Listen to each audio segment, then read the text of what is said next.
Hofman joins the National Association of Stock Car Auto Racing in celebrating its 50th anniversary.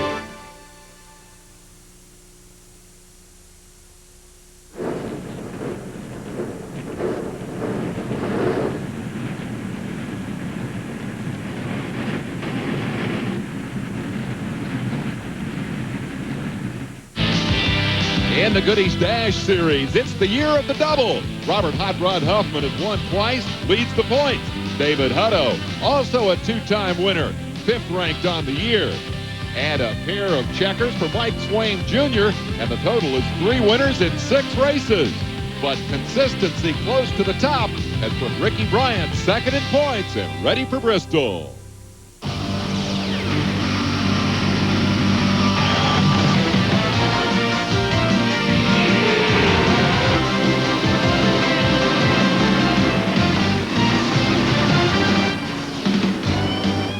Welcome to a racy Saturday night in Bristol, Tennessee. We'll kick it off here at Bristol Motor Speedway with the Goody's Dash 150. Follow it up with the NASCAR Craftsman Truck Series. Our first race, round 7 of 20, to decide the Goody's Dash Championship Series.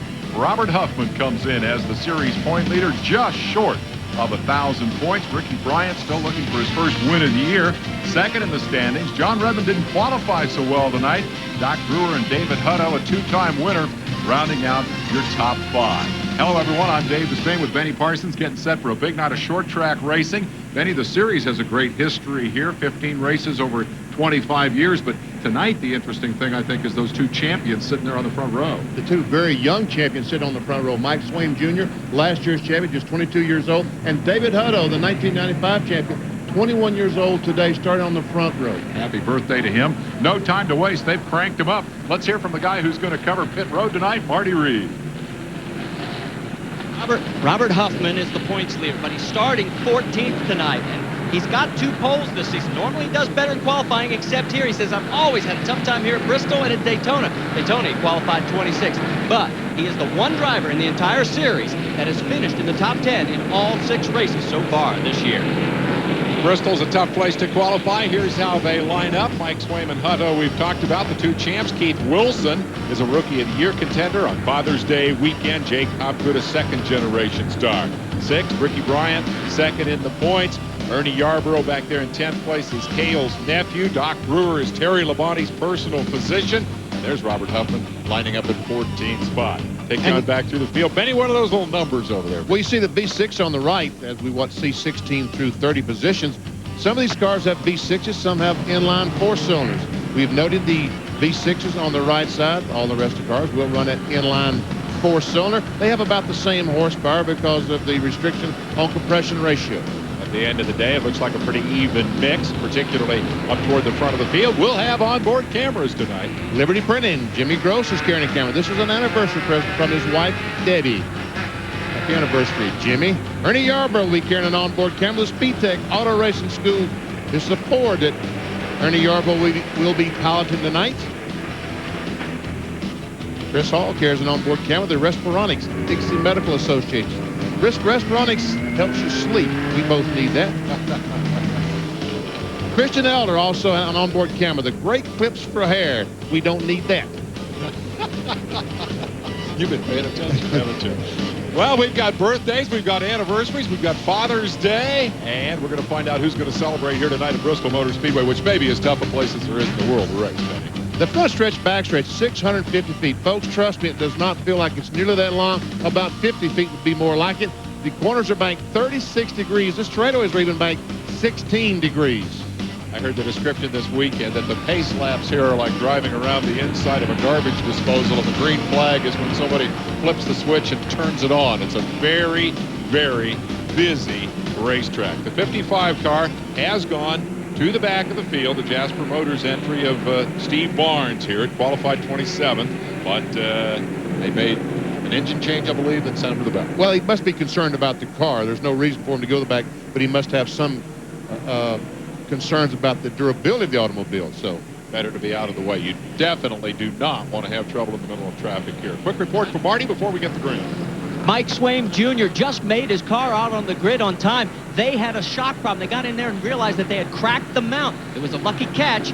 It was on the driver's right or left rear side of the car. We'll see if anything else goes wrong, but he's breathing a sigh of relief as we get ready to go green. You sure want to find that before they drop the green flag, which is about to happen at Bristol Motor Speedway late Saturday afternoon, setting up for Saturday night short track action with the Goodies Dash Series cars, and we're underway. Great start for Hutto.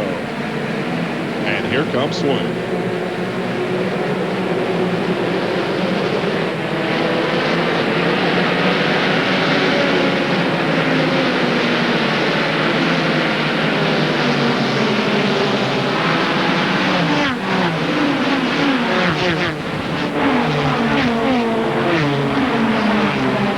And Scott Weaver's already lost an engine going in turn one. There we see heavy smoke out of the back of Weaver's car. And so far there is not a caution as he gets the car down off the racetrack. That's a tough break for the young man early on in the race. Short day for our lucky 13th qualifier. Meanwhile, up front, it was Swaim getting the drop on Hutto. Hutto got the jump a little bit, but Swaim was able to pull back away from him as the number 2 car goes to pit road, and the yellow flag has come out. So they will bring the field quickly under the yellow. We have a second car that stopped out there, and I believe that would be the 56. It looks like 95 of Greg Goodell, Goody Goodell, from up in Asheville, North Carolina. No relation to the series sponsor. Goodies is the sponsor, of course, of the Goodies Dash Series, but Goodell with a problem. You know why they threw the caution flag? Because there was so much smoke on the racetrack. So many cars had stopped, practically stopped because of the smoke. They decided they're not going to give them the leaders that big of an advantage, so they threw the caution flag to close the field back up as we see Scott Weaver. Looks like his day is done. Short day for Weaver here at Bristol Motor Speedway. The 95 getting around as well under the course of that caution flag. And here's the look from the onboard camera. Jimmy Gross sees Scott Weaver's car going up in smoke, and this is what I was talking about. Visibility is very, very limited.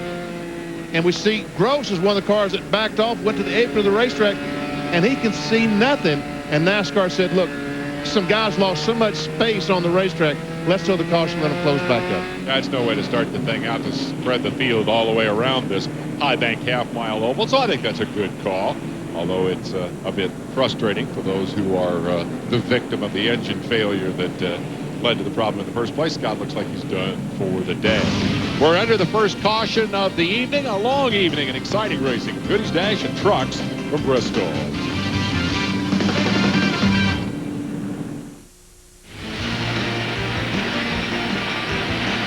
This Speed World presentation of the Goodies Dash Series at Bristol brought to you by Daytona USA, the ultimate motorsports attraction. The green has just gone back in the air at Bristol Motor Speedway, and Swaim got a great restart. Jumps out to about a 10-car length advantage over Jake Hopgood, who has moved around David Hutto to take over the second spot, and we got a spinner. Around goes number 35, Brett Dysart, who got into that car after qualifying and obviously is still adapting to it. And no caution flag because he was out of harm's way, but he does go a lap down to the leader. Here comes David Hutto, the white and blue car, right up on the back bump with Jake Hopgood. Hutto lost that spot to Hopgood just prior to that yellow flag that flew on lap 2, and now is determined to get that position back. And after Swaim got the great restart, they've kind of hooked up to try to run down the defending series champion, a 2-time winner in 1998. He will not defend that championship this year. And I understand. No, he's missed a couple of races already. And I tell you what, these guys are closing in. And Hutto is trying to look on the inside of Hopgood. Can't quite make it. They've opened up a pretty good gap over Christian Elder, who's done a great job. We've got another car in trouble here. That's the 80 car of Eddie Kelly. He has made contact with the inside retaining wall on the backstretch, which does bring out the caution flag. We talk about Bristol being a tough place to race, even for the experienced veterans of Winston Cup. For these youngsters, some still teenagers, many in their early 20s, trying to make their way toward the big leagues of racing, it's a pretty daunting place, and we've already seen a couple of guys experiencing the problem. There we see Kelly spinning around, coming down, and boom, just at the last instant, the car noses right into the inside retaining wall. Doesn't look like much. It didn't look like the contact was very hard, but you can see the sheet metal damage to the left front, and that probably will hurt the air going to the radiator. So the 80 car dinged up a bit. Marty? Yeah, we're down here with Scott Weaver. You never want to be first out, but especially at this place because you can't get out. You can't even go home now. No, it's going to be a long day sitting around watching the rest of these guys run. We had a pretty good car in qualifying yesterday and felt pretty good about the race, but you can't win it in the pits. What happened? It looked like a piston went away. It must have burned a piston. We made a carburetor change before the race, hoping we heft it, and evidently it wasn't jetted just right, and it burned the piston. But we'll go home, put it back together, and be back to the next one. If you'd want something to do, I can let you sort of help me in the pits here, you know? I'll help. Here we go. I got some help, guys. That's the spirit. We'll fix her and come back, take another shot at it next week. Danny, we talk about V6 versus the 4-cylinder engines. There are significant differences here. Yeah, we see the 4-cylinder, they're allowing them a 13-to-1 compression ratio and only 9-to-1 on the V6. So the V6 has a little bit of a horsepower advantage, about 25 horsepower, but they also have to weigh 100 pounds more than the 4-cylinder, which will probably do away with that advantage. And in this division, they do weigh the cars with the drivers. And a yellow flag marred 150 lapper. We're back underway on lap 16. Nobody has been able to do anything with Mike Swain Jr. thus far, and one reason is he's great on the restarts. Well, he really is. Jumps out the 5 or 6 car length lead on Hopgood, but Hutto is putting some pressure on. And before that spin, I started to mention the fact that Christian Elder has jumped from his 7th starting spot up to 4. So Hopgood and Hutto may have company in a hurry. There's Elder, who's headed for the front, pursued by the 5 of Ricky Bryant. And right behind Ricky Bryant is B.J. Mackey in the 71 car. Ever see the nose of B.J.'s cars? He gets on the inside of Ricky Bryant, trying to take that spot away. Can't quite make it. Looks like Bryant may be having a little trouble making it stick on the bottom, and we do want to be able to stick on the bottom here. You see B.J. talking to him, talk about these young guys. He's 20 years old. He'll be 21 in December. B.J. Mackey keeping the heat on Ricky Bryant in the 5. Now looks up to the outside. This all happening right behind Christian Elder. A good 3-way scrap for 4th spot. And the 96 car, Mark Ellington, just blew up right behind this group of cars and running about the 6th or 7th spot. Reliability very much an issue already here today. Oh, and Hutto spins coming off the 4th corner, and so far has not made contact, and no caution flag. Just nudged it in. No caution yet. He's sitting there waiting for the caution, but they're not going to throw it. You better go, David. Well, that's a break for this guy. Swain, the leader, has one of his primary pursuers, a 2-time winner for the year. Sitting on the sidelines. Actually, Hutto has returned to the competition, but will undoubtedly lose a lap in the process. No, they lose a lap. Is he going to make it? He's right in front of the leaders. He's 1 lap car between them. That's that Jasper engine. Whoa, and he just bumped the wall. He's hit the wall, and that will bring out Shirley. Oh, Shirley through the caution. Yes. There it is. Now, that will allow Hutto to catch up. Hutto was about 3 car lengths in front of the leader and right alongside the 55 car when around went Steve Barnes after the problem that he had earlier with the machine. Obviously, the reason for the spin is apparent here. I don't think he ripped that wheel off with the contact with the wall. Here's how Hutto got in trouble in the first place. Well, we see Jake Hopgood slipped up the hill, and Hutto dove on the inside and trying to avoid hitting Hopgood, turned the car too sharply, spun himself out. He sits there perpendicular to the racetrack, looking at the flagman, saying, throw the yellow, throw the yellow. Didn't happen. Right along with Ernie Yarbrough as he goes by, says, well, there's another spot. That's one more guy I don't have to pass. And here's the second incident. And Barnes looks like he breaks a right front spindle. Looks like he came off the corner and the right front spindle broke and just in the outside retaining wall because that tire was not connected to the car. He was up on the outside, and a good thing, too. Oh, it's the left front. It's the left front. There. Oh, okay. Well, I guess that would... Here's another shot of it. Another look. Yeah, it's busted loose right there and pitches him right into the wall. And then as he backs down off the racetrack, he actually runs over the wheel. There's a near miss. And there we see the car run over the wheel and it leave. And in the process of all that, Hutto was able to remain on the same lap. Marty? A big plus for them because they would have probably gone a lap down. Big question mark now, and I already asked the crew, are you going to bring him in because he flat spotted the tires? They said, no, we can't take the chance right now.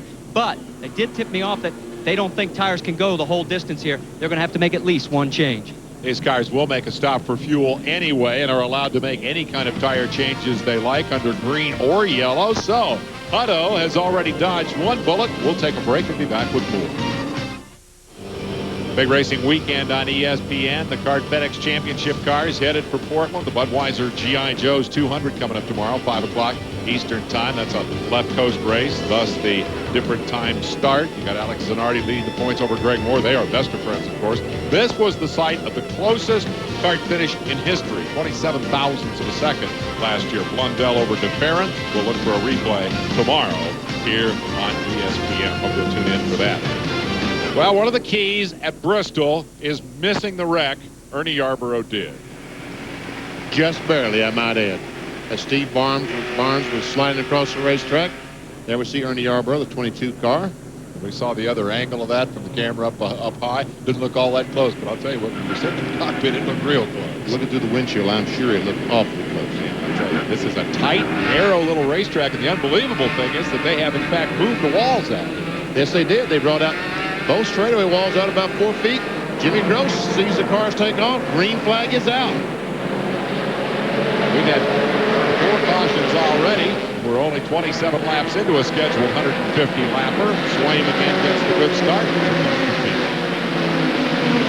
John Whaley in the 84 car dives on the inside of Chris Hall. Takes Donnie Apple in the 51 with him. Here comes Doc Brewer, 44.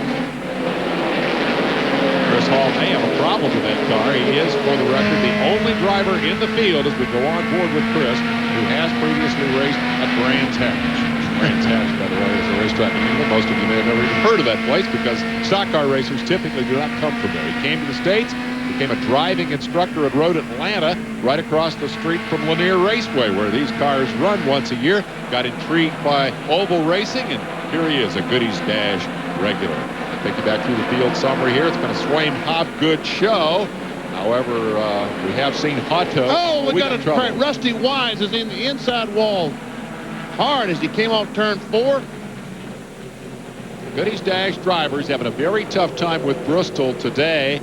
And Benny, I wonder if the fact that it is so hot and that we're running here not quite in the heat of the day but close to it might be part of that. That could be part of it because you know that the racetrack is a little bit slippier, more slick than it was yesterday. Look at the damage to the rear of that car. He hit her a ton. Rusty Wise out of Cherryville, North Carolina, the Bell Atlantic Mobile Pontiac. Here's how it happened.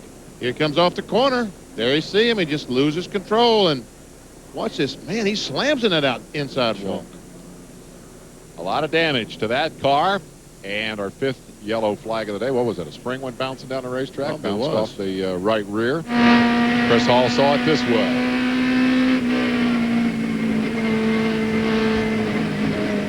Thank goodness I was by. Hall's car did not seem to be misbehaving all that badly, but he lost significant track position on the exchange just prior to that yellow. Dropped back about 4 spots and is back in 13th position now. So as we go to the commercial break, no change. Swaim has led every lap up front over Hobgood. Elder has come from 7th to run 3rd. There's the rest of your top 10. We'll be right back. A little post-race cleanup, or post-crash cleanup, we should say, for Rusty Wise out of Cherryville, North Carolina. He clobbered the wall pretty good at the inside of the front straightaway with the number 49 car and has left a bit of a mess. Meanwhile, this guy's on the move, Benny, showing us why he's the point leader. Yeah, that's right. He started back in 14th spot, but is up to 7th already. Marty Reed. Yeah, the thing on Huffman is he may get double duty, and folks may even get to see it if they stick around for our 7 o'clock Eastern start of the Craftsman Truck Series, the Load Handler 200. He has been tabbed to be a substitute driver for Bob Keselowski in the number 29 Dodge. Keselowski has an injured back, and if he can't go the distance, Robert Huffman's going to get double duty in his first Craftsman Truck Series race. Cat's on a roll. 2 straight victories, 2 Bud poles, leads the standings and leads the consistency award for laps completed. He's come from 14th to 7th and is going to be a big part of our story when we come back to Bristol.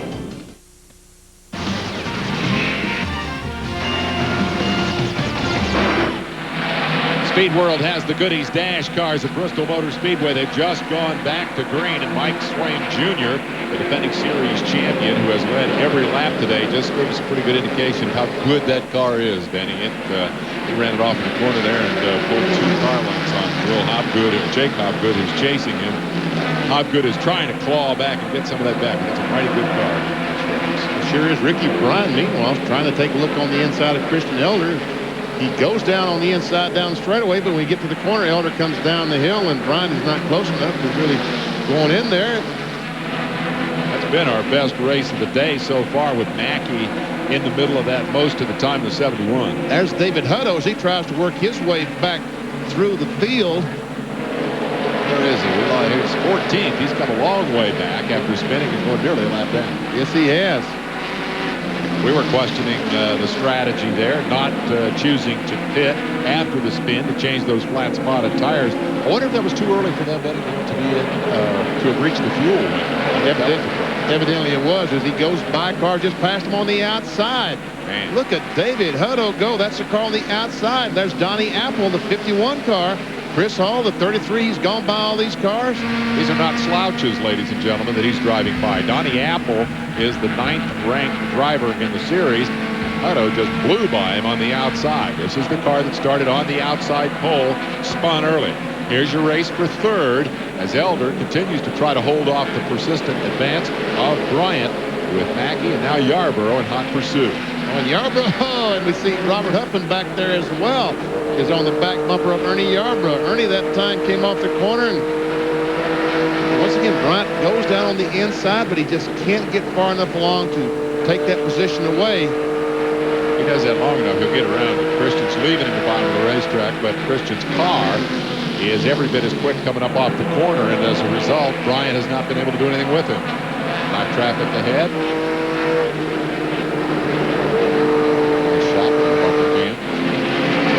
David Hutto go by Doc Brewer, the 44 car. Man, that's a good race car.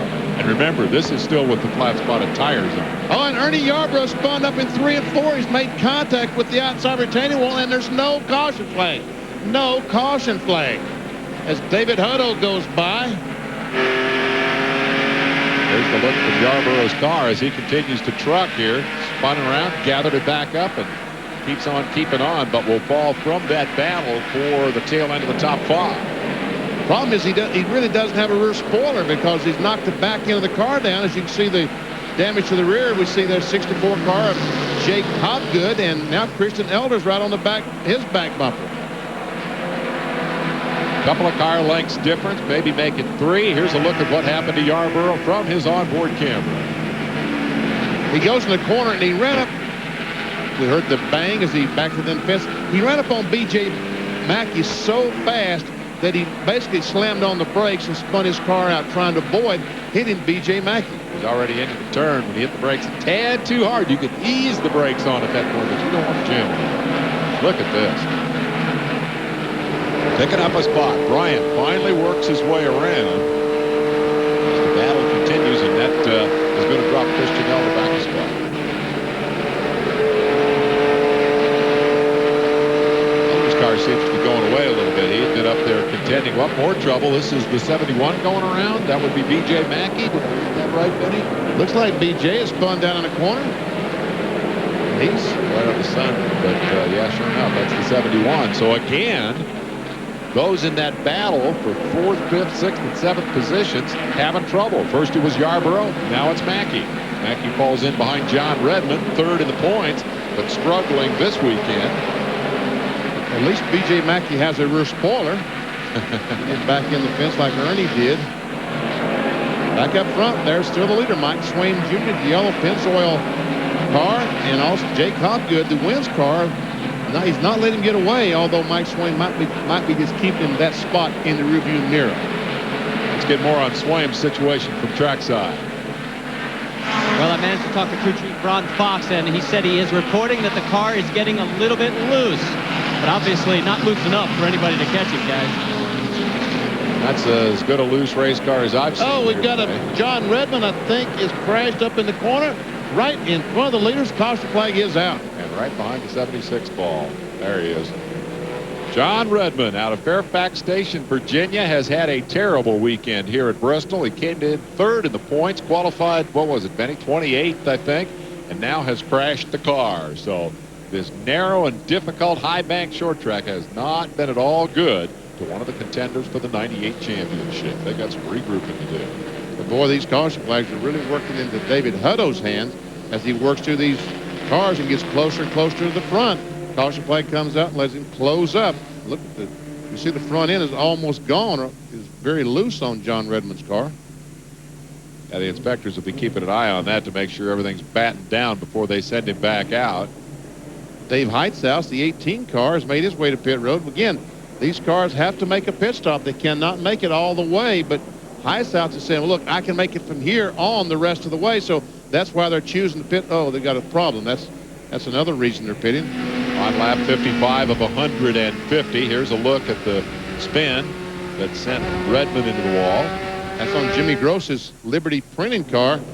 I guess Heitzaus had a problem. That's why they stopped trying to figure out what is wrong in the left rear of the car.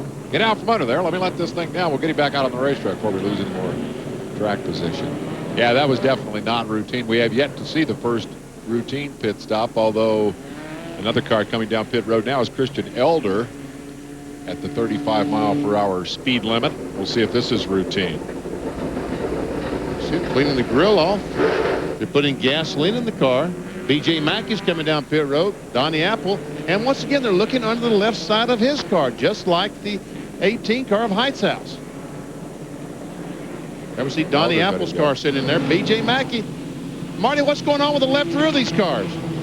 Benny, I think that they're noticing something in an adjustment, and they're trying to get something back there. I'm going to have to check with a couple of the crews. The first time I noticed it, too. And Mackey, surprising for that spin, they are in good shape tire-wise. I'll check with the crew and get back with you. Again, 56 laps in the book, and the race distance 150, so they are inside the fuel window. Everyone is expected to have to make a pit stop. There was a lot of talk about whether a four-cylinder might be able to stretch it here. The consensus is no. So at least one stop will be required for fuel. They'll seize that opportunity to put tires on. But there was something else going on with Elder and Mackey as they made those pit stops. Now we have the 84 car on pit road. That's John Whaley. Quality Homes entry, getting his fuel and fuel only. Marty? Well, guys, an update on Christian Elder and Mackey. The cars that we're looking at here, the Goody Dash cars, aren't like Winston Cup. You don't have that easy access over the top. They're actually reaching in and putting a little bite into the car. That's how they're turning it in, so that they are tightening up that loose situation on both cars. Okay, so they're using coil over springs, using the spring that sits over a coil, and there's the retainer that sits down on top of the spring. They turn that retainer to put wedge in or take wedge out of the car. So I see what they're doing. As the cars are lined up for the restart. That'll be Greg Goodell down on the inside, leading the lap lineup as Swaim Jr. tries to demonstrate his restart style once again, and there you see it. It's good for a medium 5 car. And not good as Sam. How am I supposed to beat this guy? So quickly they pulled away from the lap cars as they tuck back in line, and Bryant, the second-ranked driver in the series, the white car, the number 5, moving up into third, has displaced Christian Elder, who has subsequently made his pit stop and is further back in the field. Elder will come back out in 12th position. This guy's been kind of the star of the show. Hutto, from the outside pole, spun out of third place early, went to the tail, nearly got lapped, was saved by the yellow, and has now battled back to, wait for it, 5th spot. There's Keith Wilson that he just went by in the 47 car. Ernie Yarborough, the next car behind them.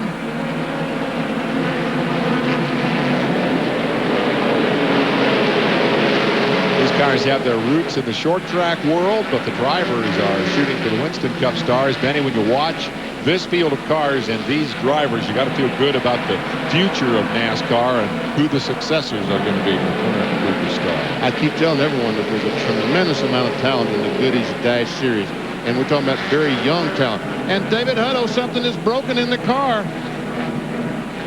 Boy, that's going to end a good story. He's wobbling all over the racetrack trying to get back to pit road to tend to it. I wonder if there's a tire-related problem. Left side looked to be up and good.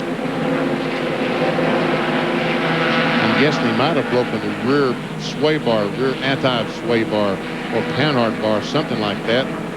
He thinks that the tire is flat. It's probably not flat. There's something under the car. I'm guessing the tire is flat. We'll see. Yeah, they're going for the tire change here. Remember, these are the tires that were flat spotted in the spin, and Marty's there.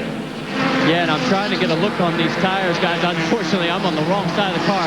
Yes, he had a tire go down on the right rear, and I'll have to check it, but it could have been, they should have probably brought it in that yellow.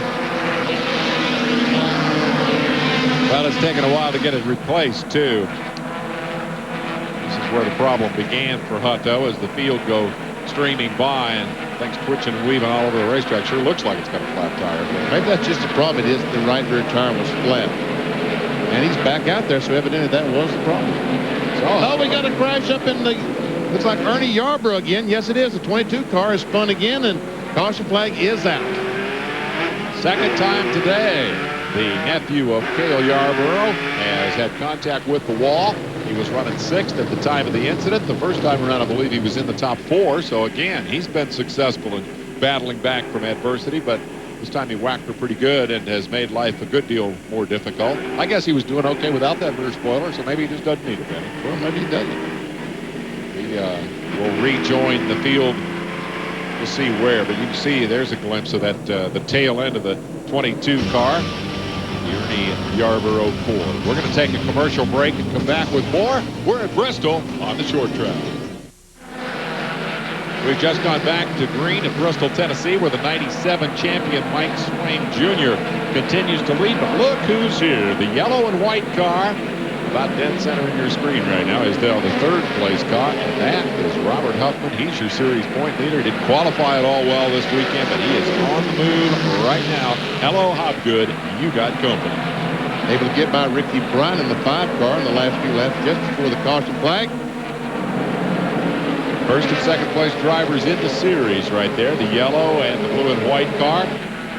Hoffman chased by Bryant. You ever see Ernie Yarborough? This is what brought out the latest caution flag as he goes by the start-finish line down in turn 1 and listen.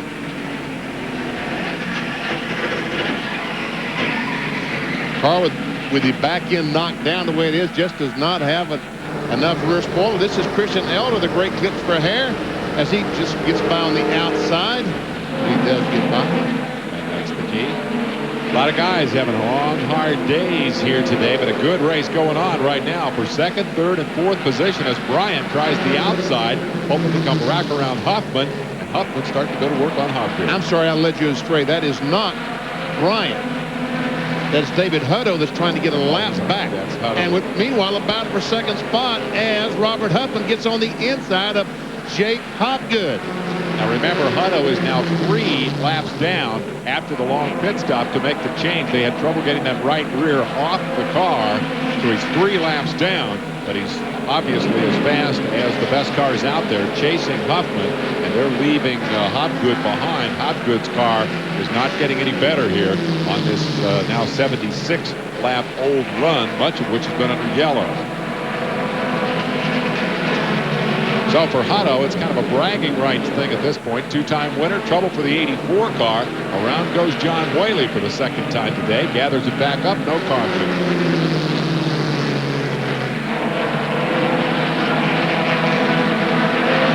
An update on the tire situation. Let's go down to Marty Reed. Yeah, guys, let's show you exactly what put David Hutto 3 laps down. Remember when he had that early spin? Maybe second guess is always easy. You should have come in during that caution when he was back at the back, because you can see this is where he flat spotted it, and this is where it came apart. Now he's 3 laps down and no chance of winning. Well, I don't know. At the rate this thing's been going, I think he might be able to be 3 laps down and come back and win it. Remember, most of these good cars still have to stop, including the 37 of Huffman, your 2nd place car, and Swain, the yellow and black car at the bottom of your screen. The Pennzoil machine that has led this thing from the get-go, working through traffic. Hutto looks to the bottom. Huffman, threading the needle, hangs on to 2nd spot. Ricky Bryant, that was running up in this 3rd spot earlier, has made his pit stop. That's why I was confused a little bit ago. The cars look similar looking at the monitors. Hutto's and Bryant's I'm talking about. That is David Hutto, the 16 car Irmo Grading automobile, as he tries his best to get by Huffman to get up and then try to get by Mike Swaim. It'd be fun to see somebody get up there and race with Swaim. Nobody's been able to do it all day. Here goes Hutto, and Huffman says, I'm not going to get myself in trouble racing cars. May not be the last he'll see of him, because Hutto's got a very good car when he's got tires on. There you see the interval up to the leader. Hopgood is now, I believe, the third place car, so those positions have changed. That is the second place car right in the middle of your screen. The yellow and white number 37, Robert Huffman Series point leader. David Flynn prepared White House apple juice Pontiac. And Christian Elder, we saw he is back up to fourth place, and he has made his pit stop. That's impressive. That is impressive.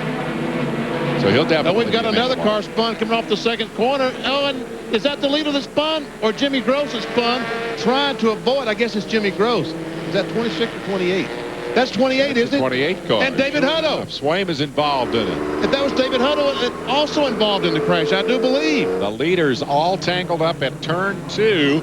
The complexion of this race changes dramatically on lap 84. And there is the damage to what has been the lead car all day. Swaim caught it in the tail as the leaders got turned around in the middle of a traffic jam in turn 2. Here's how it started. Gary Moore, the 7-car spins coming off the corner. Now then, Hutto is trying to get his lap back. Cars are going by, but meanwhile, Swaim comes off the corner.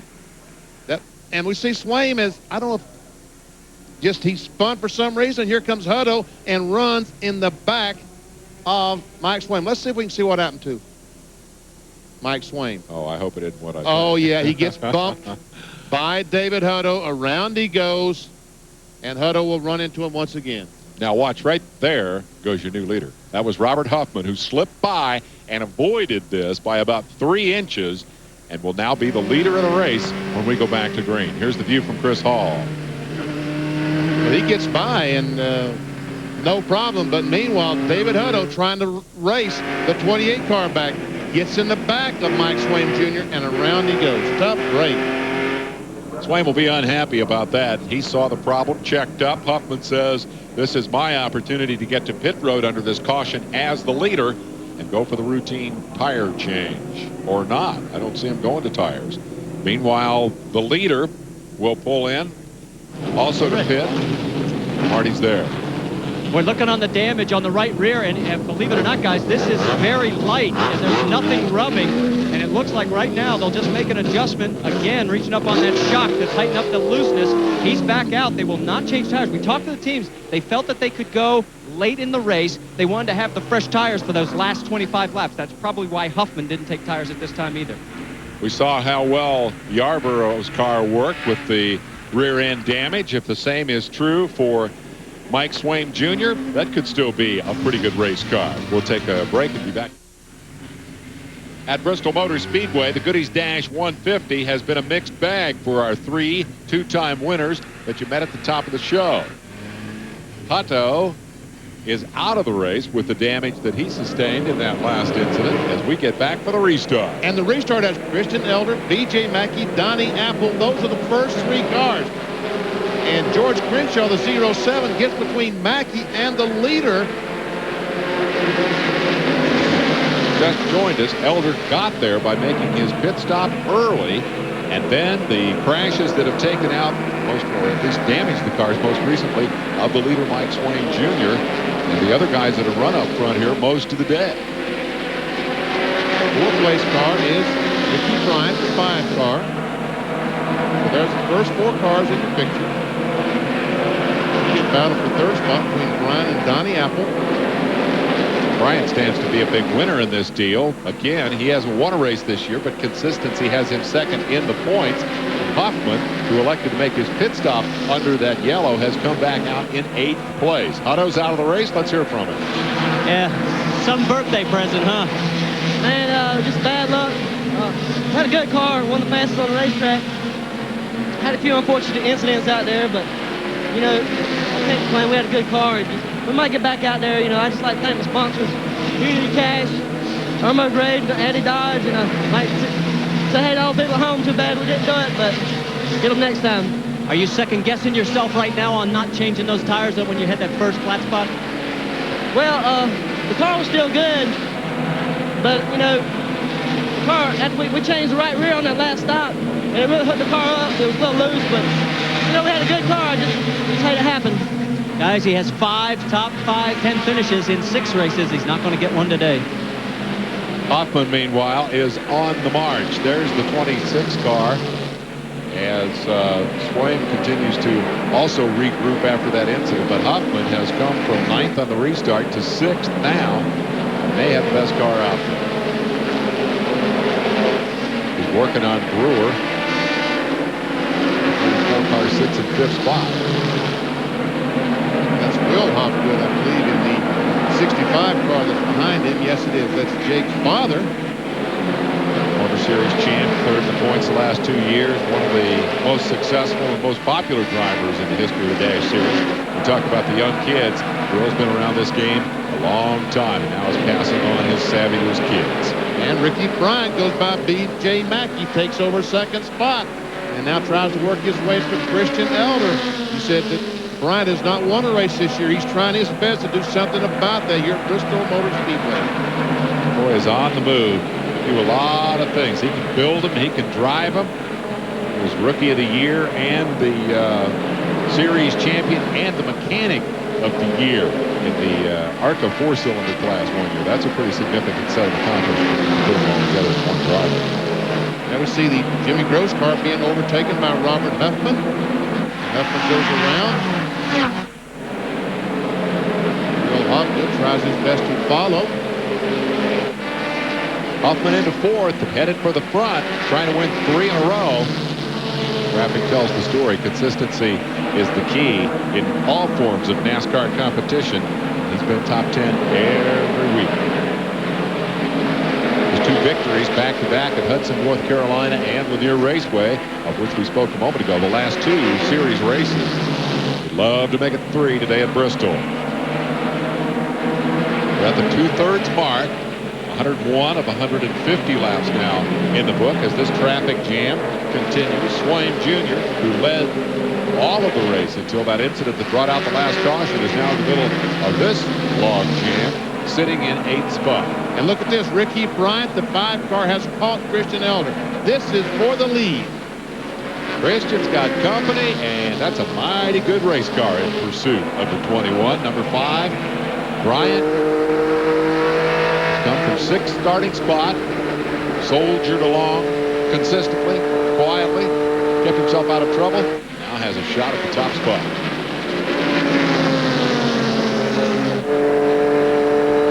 I think they improved Elder's car a bit when they worked on it during that pit stop.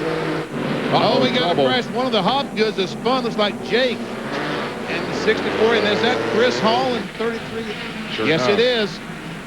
The onboard camera gets a view of the inside wall as Jake Hopgood, the 6th-ranked driver in the series, starts this by going around and around. And on lap 105, we have our 8th caution flag of the day. A yellow flag marred event here. The Englishman Chris Hall has come to a bad end. Looks like he's done. Window net is down. Let's see if we can see what happens. We see Hopgood come off the corner. He was right in front of Mike Swaim. He goes down, and did he make contact? Yes, he did. Contact with the inside wall, and here comes Chris Hall spinning down to the inside, and wow, I don't think he made any contact with the wall. No. Jim Suggs, that works with Dixie Medical, and trying to push Chris Hall. Oh, we see that a little bit of a bump. Little tap. From Mike Swaim is what sent Jake Hopgood around. Jim, you're not here today. Jim, you can go back to the wedding now. Hall obviously trying to avoid what he thought was going to happen in front of him. Lost it, goes around, but doesn't hit anything. The Formula racer.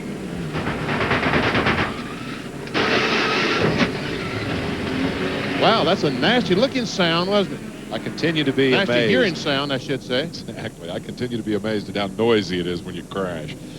We're going to get a commercial break in here as we're under yellow with 106 of 150 on the board, and truck racing still to come. A lot of racing tonight on the news. Stay with us. We're back at Bristol Motor Speedway. The Goodies Dash 150 into its final stages here. 108 laps are in the book. The NASCAR Craftsman Truck Series coming up at 7 o'clock tonight Eastern Time. The Load Handler 200. Benny and I will stay right here and bring you all the action of that. B.J. Mackey, our third place car in the Dash, has gone to pit road during this break and did not get back out. They were not able to get those tires changed before the leaders came back around, so he will fall off the lead lap and leave us just 9 cars on the lead lap as we get set for this restart. Christian Elder is the leader. Ricky Bryant sits in second spot. Huffman is third. Chris Hall's getting a ride on the wrecker back to the garage area. Bad end for the Englishman, the Formula Car racer, as he slapped the wall in the middle of this most recent mishap. And we're going to ride with the leader as we come back around. That's the view you want to have of Bristol right there. Nothing in front of you. B.J. Mackey, meanwhile, is back in the pits. I don't know if they didn't get the lug nuts tight or exactly what happened, but he's back in the pits. He went by. He had to roll through his pit. Meanwhile, back on the racetrack, there was Christian Elder. Keep an eye on that yellow car in third. Huffman has been good all day. Did not qualify well. Came from 14th to lead the race, and has since slipped back due to his pit stop and is now moving back to the front. This is a battle for 4th position, and Will Hobgood is in the middle of that along with Swain Jr. Actually make that for 5th. Swain, remember, has crashed that car. It's damaged in the back, but it's good enough right now to put him alongside. And he'll drive right on by. Tell you what, this is... Whoa, and he goes around. The rear tire just comes off. Looks like he broke a hub or something, and all those cars sitting right in front of him, and the tire still maybe broke a wheel. I wonder, we'll try to get the analysis of what happened. It's the second time today we've seen a wheel go flying, and this time it put that car into the wall hard. Swain really took a lick, and here comes the wheel bounding down pit road and finally come to rest all the way down to turn 1.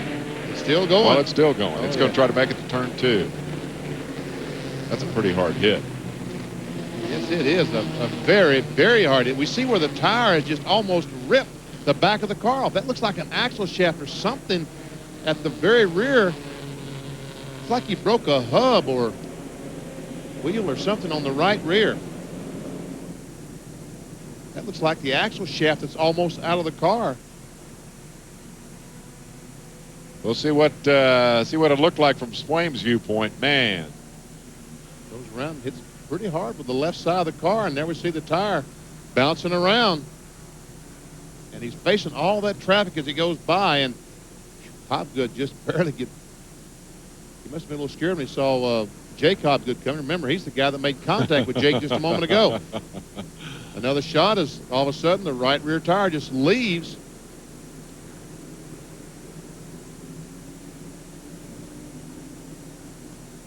Get another look. Here's the scary part. You don't want to be facing that traffic like that. And a look from Yarborough's machine of the activity in front of him. Where do I go?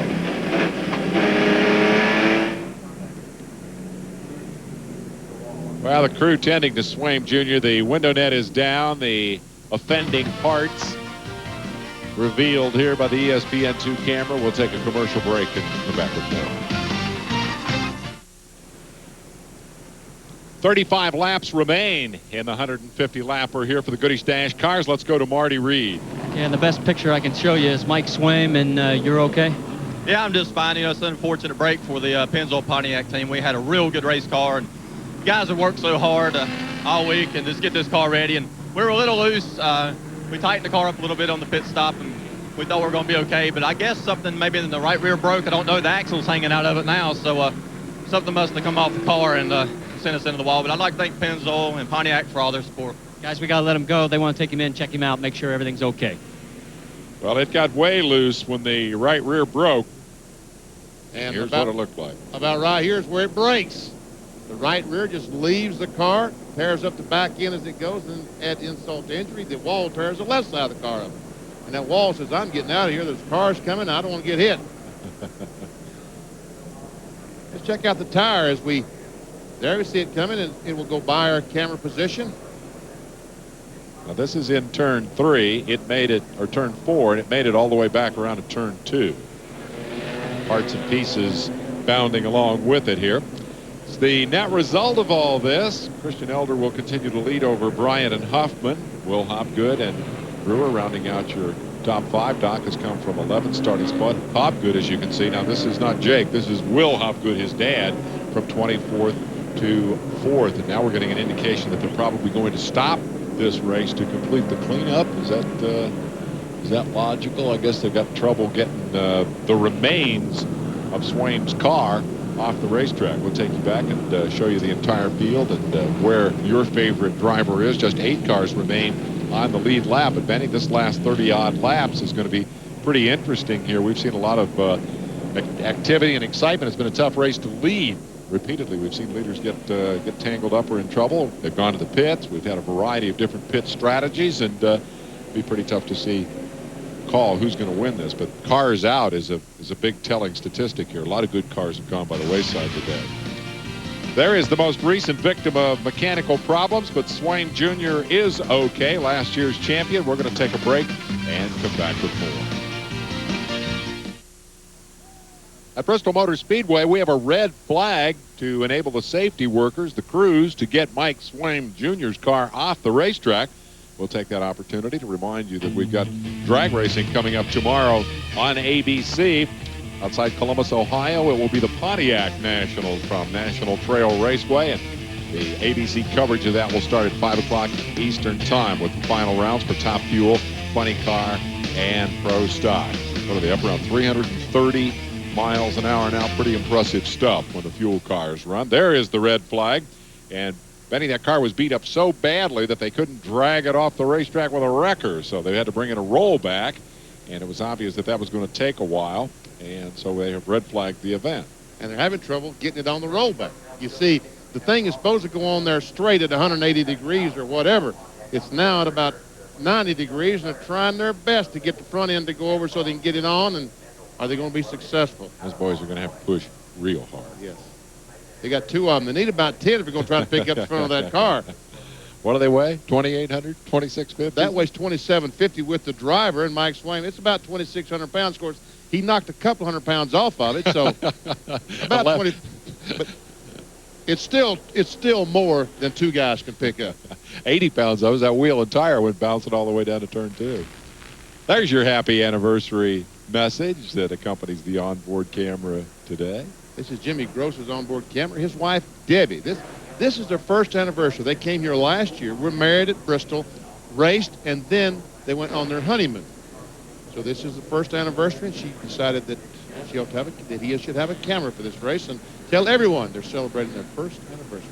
That's a nice touch, although it hasn't been a real good day in terms of activity on the racetrack. He's 2 laps down in 15th starting spot. But what the heck? Happy anniversary anyway. We'll be right back.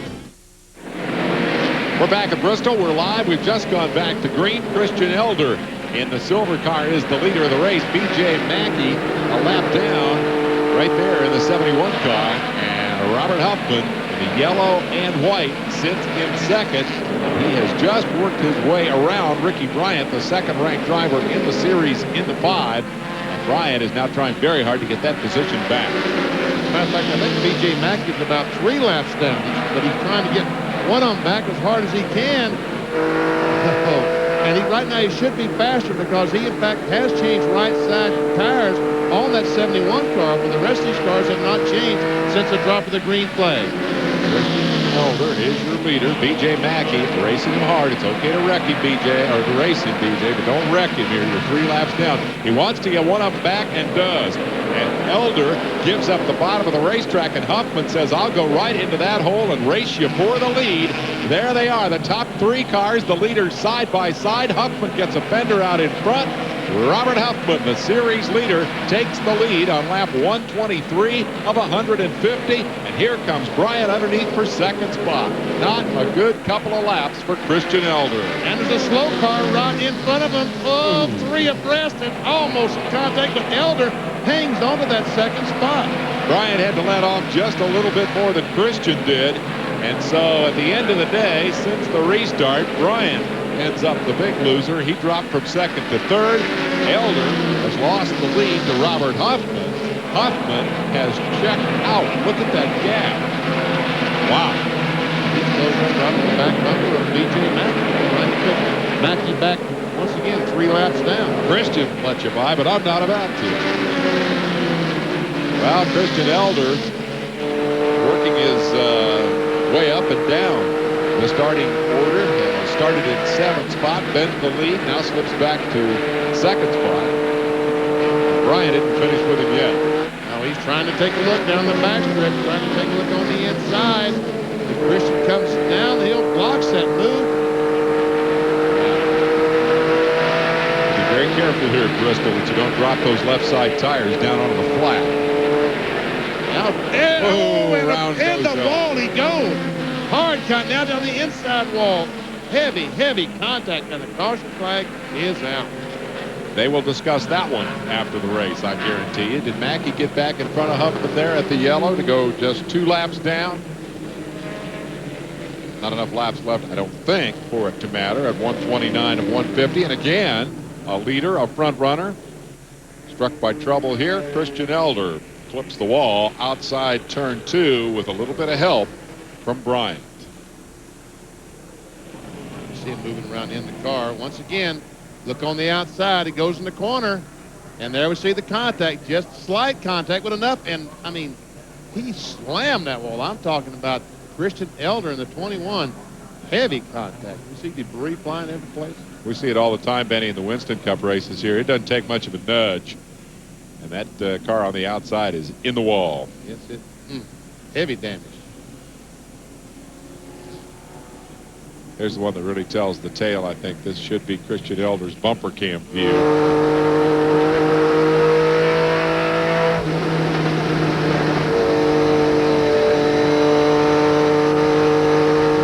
Okay, now they're going down the front stretch into turn 1.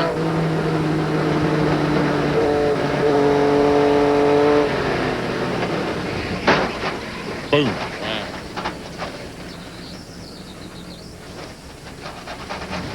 Here's where it finishes. See the safety workers there talking to Christian Elder. He's still inside the car. Christian really thought he was going to be in a position to make a run for the championship this year, but they've had a lot of tough luck this season. That's not the first crash they've had this year. And so for Ricky Bryant, it'll now be 2nd spot on the racetrack, also 2nd in the points. Bad news is that the guy who's ahead of him on the racetrack is also the guy who's ahead of him in the points. Here's the way they run.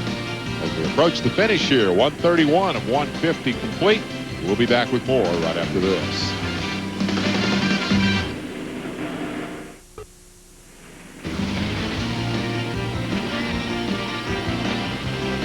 Speed World goes to Bristol, Tennessee to bring you the Goodies Dash Series, brought to you by ESPN Video. Get your officially licensed NASCAR videos from ESPN Video. Give them a call, 800-717-ESPN.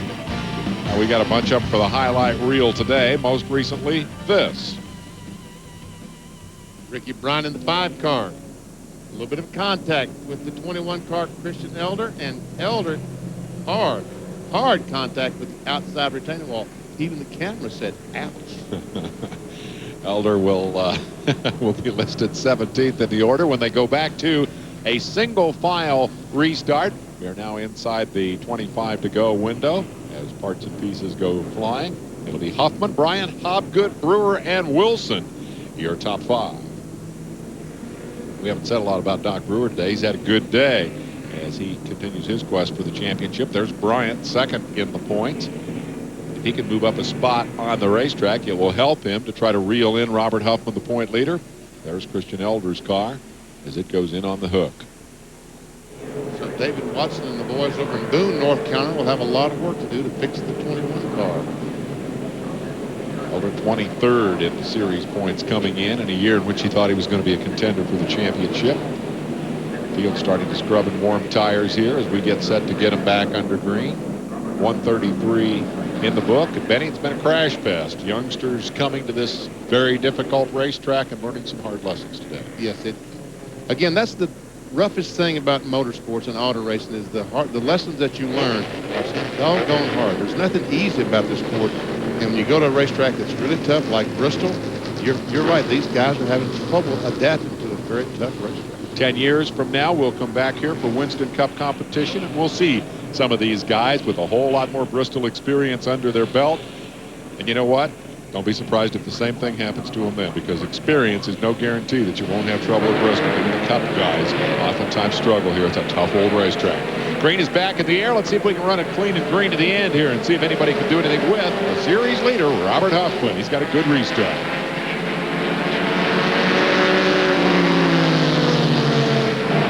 Huffman, Bryant, and Hobgood, your top three on the racetrack. You sound like a law firm. Huffman, Bryant, Hobgood, and Hobgood.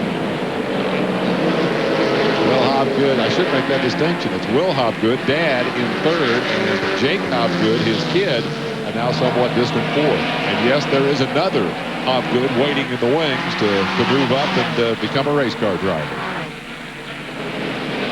Will may surprise these boys. He just might. He started back in 24th spot. He's up to third place, and he is giving Ricky Bryant all that he wants right now. And we see the 47 car, he loses a tire. Will has broken a wheel or something.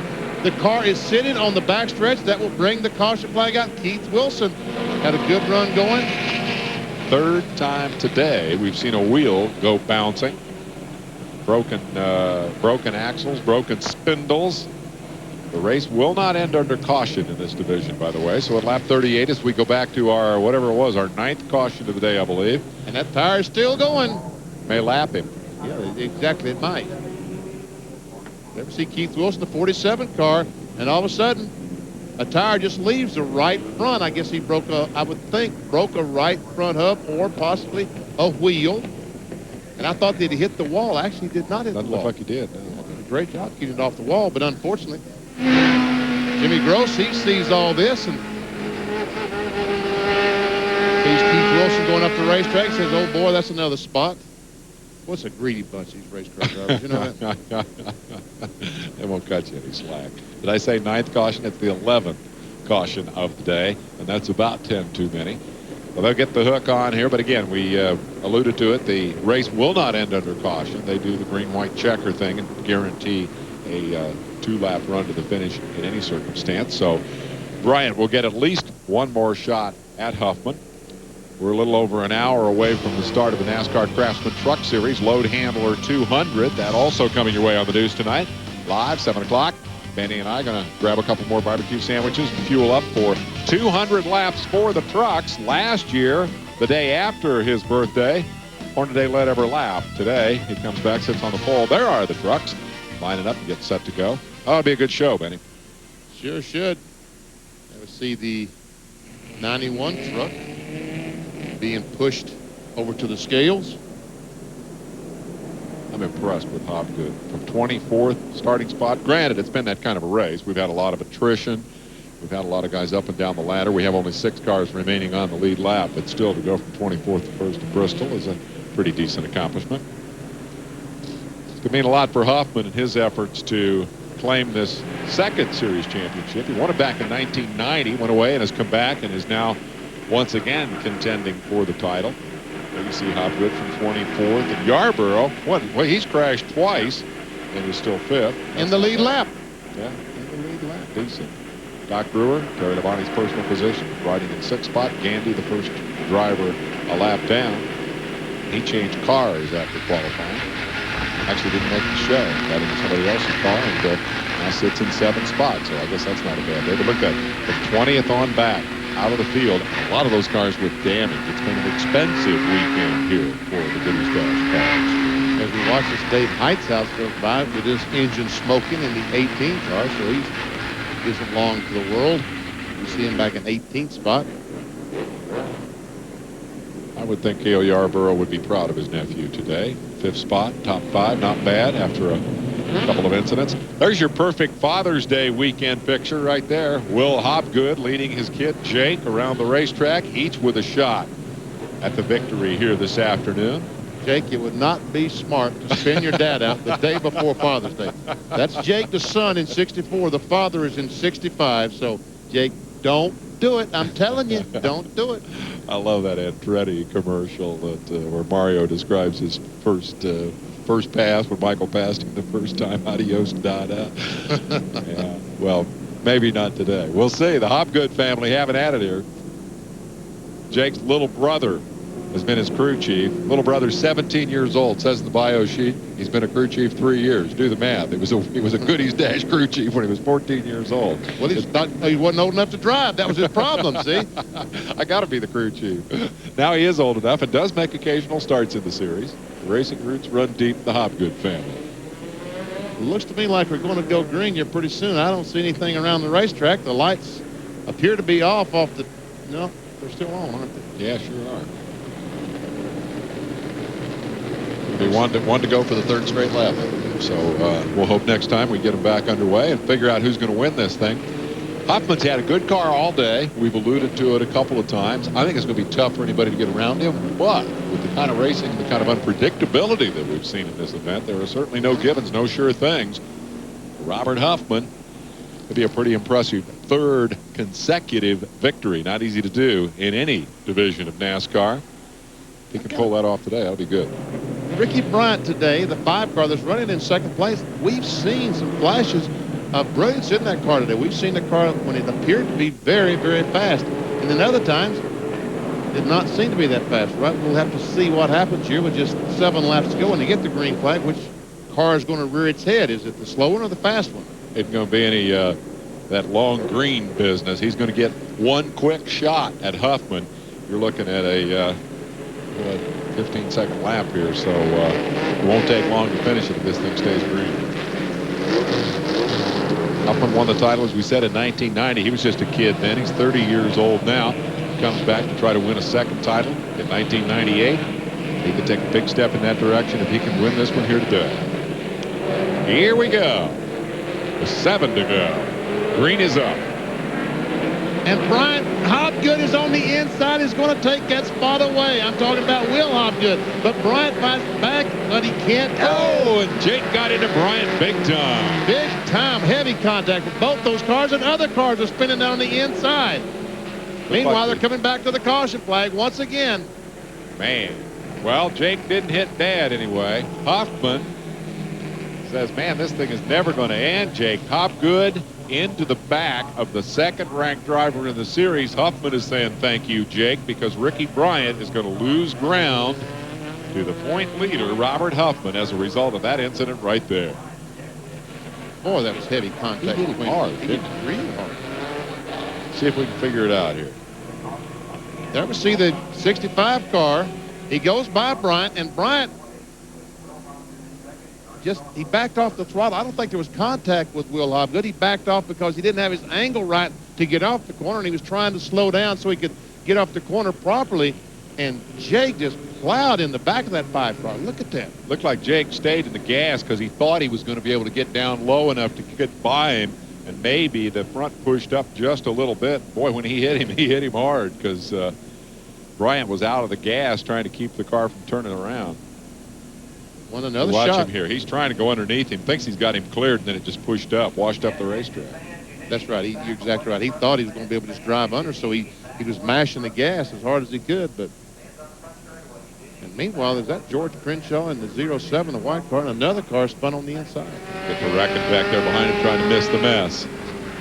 Oh, Jimmy Gross is one of the cars I see, and there comes Crenshaw. Oh. Jimmy, you shouldn't have had that camera today, son, because we saw you hitting the wall with it.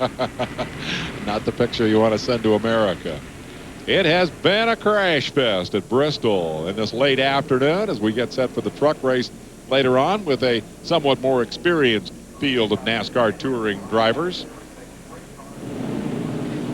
Well, they've been... Anybody ever going to get here, you think? Victor Lane's been ready for an hour, guys. Just waiting on you. Got all the stuff. Got the trophies. Got the goodies. Got the Gatorade. Come on down. There's Jake Hopgood being led to the, you said a moment ago, the ambulance.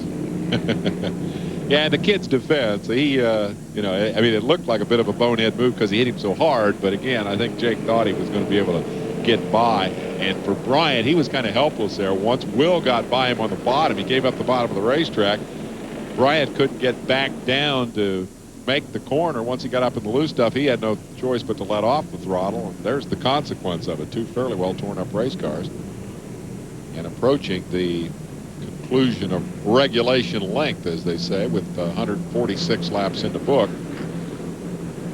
Going to thread the needle down through the crash vehicles here. Nobody hurt, everybody okay. Just a couple of bent up race cars that they need to get out of the way for what will now be, I believe, a 2-lap dash to the finish. High South's car still smoking, but still running. It's 18 red cars he goes by. Don't back that ambulance into the wall. That'd be embarrassing. Swaim Jr. led a bunch early and then got involved in a tangle with a lap car that put him out of the race. Hutto was impressive before he had 2 spins and wall contact that ended his day. So they're both out of the event. Tough day on the front runners. Some of the other cars that have dropped out here. Scott Weber, I guess, was the first car out today when he lost his engine just a couple of laps into the race.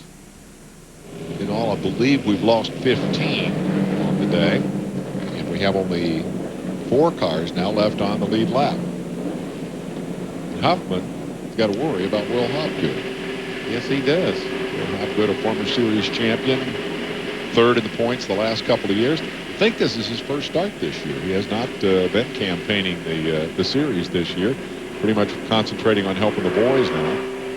There you see the lap lead. We mentioned Swaim leading a bunch before he had the misfortune. 84 laps will be credited to his total for the year. He's not running for the championship in 1998, trying to move up into a couple of other NASCAR divisions.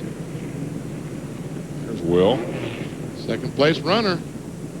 He had a donut there on the left side from an earlier incident. Tell you what, you get out of here with a donut, you're lucky. You get out here with front fenders, you're lucky. A lot of guys won't this afternoon, but it's come down to these two. I don't think Yarborough has a car to contend with the 2 of them, although he is back there in 3rd spot. You get a glimpse of his nose. The nose looks better than the tail because the tail's all beat up from an earlier crash. Marty, any observations from trackside as we get set to decide this thing? Well, we've seen so many wheels coming off, and I'm wondering if it's the stress of the high banks and the fact that these Dash Series cars only have 4 lug nuts holding them on instead of the usual 5 that we have on the trucks and the Cup and the Busch cars. Any thoughts, Benny? Yes, it probably could be something there because you take away 20% of the strength, and I think you're taking away a great deal because these cars, they may not run very fast down the straightaway, but they're going through the corners very, very fast. They get around this racetrack in under 17 seconds, so there's a tremendous amount of strain on those wheels and hubs as they go in the corner. Riding with Yarborough, who has only 1 top 5 this year, is in line right now to get his 2nd. He sits in 3rd spot. We'll go green-white checker this time by. We will run past the top of the hour, and so we'll be leaving you quickly and then coming back right away at 7 o'clock. With the truck race. Also, we've got NASCAR Today coming up. So, I should say RPM Today coming up. So, a lot of racing action. As we get back to the green to decide it all, great restart. And Hoffman may have won the race right there, Denny. Yes, he might have. Will Hopgood, the 64 car, just does not seem to be able to close up. Here they come. White flag is in the air. A lap to go for the leader, Robert Hoffman, as he attempts to pull off the hat trick, his 3rd consecutive victory in the Goodies Dash Series. Hopgood has nothing for him as they work turn 3 and 4. The high banks at Bristol. The checkered flag is out, and Robert Huffman from 14th starting spot, the series leader, puts the checkered flag in the bag and finally heads for victory lane in this long and somewhat destructive 150 lapper here today. Will Hopgood, the former champion, pulls up alongside to congratulate him and give him a wave. Huffman is headed for victory lane. Our thanks to Marty Reed for his work down trackside and to Benny Parsons alongside. Dave Despain up topside as we get set for the truck race coming up. We got horse races today at the races, and then RPM tonight. We'll be right back at 7 o'clock with the trucks on ESPN2. We'll see you then. Congratulations, Robert Huffman.